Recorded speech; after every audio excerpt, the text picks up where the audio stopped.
Hey everybody, day 3 of the vlog.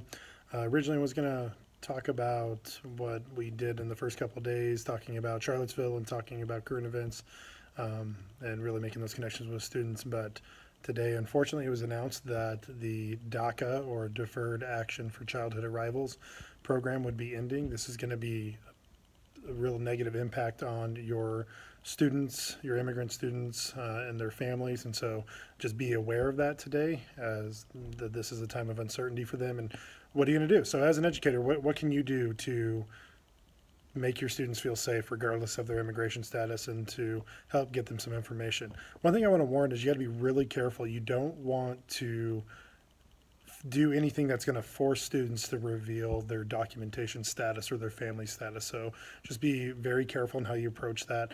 Anything that the school does or the district does, you have to remember that we are agents of the government, and so there is going to be some distrust from those immigrant communities, and that's okay. And that's for their own safety and for their livelihood. So just be aware of that.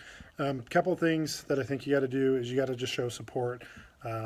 Whether it's what's in your classroom, what you say to your classes, whatever it may be. Educators for Justice brought these buttons out last year. No human is illegal. Whatever it is that you can show support, that these students need to see somebody who has their back and who supports them during this time. So speak up and let your voice be heard. But more tangibly, something that you absolutely should do is you need to talk to your district and your building and make sure that there's a very clear statement of how any inquiry by law enforcement or ICE or any group like that is going to be handled, and make sure everybody's trained, because a lot of times teachers or administrators may know this stuff, but your front office staff or your paraprofessionals don't. And so make sure that everybody's getting training.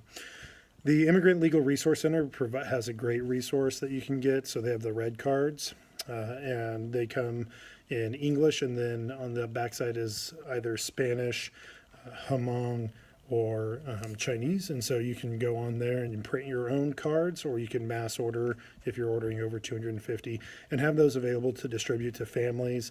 Have them in a place that you would pick up anything else. That way nobody has to reveal who they are when they're picking up this information.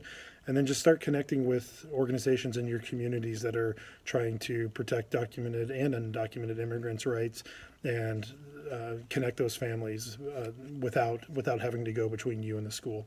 So I guess that's it. I'm hopeful. It's going back to the Attorney General Jeff Sessions said that they're letting it go back to the legislature. There seems to be a lot of support to continue the DACA program, because ultimately, why remove it? It has been proven to be extremely effective and has helped a lot of families and a lot of individuals. And so that's something that we want to continue. And so it'll be going to legislature, so keep an eye on it. I'm hopeful that we'll get something passed, but in the meantime, families are not allowed to apply to DACA.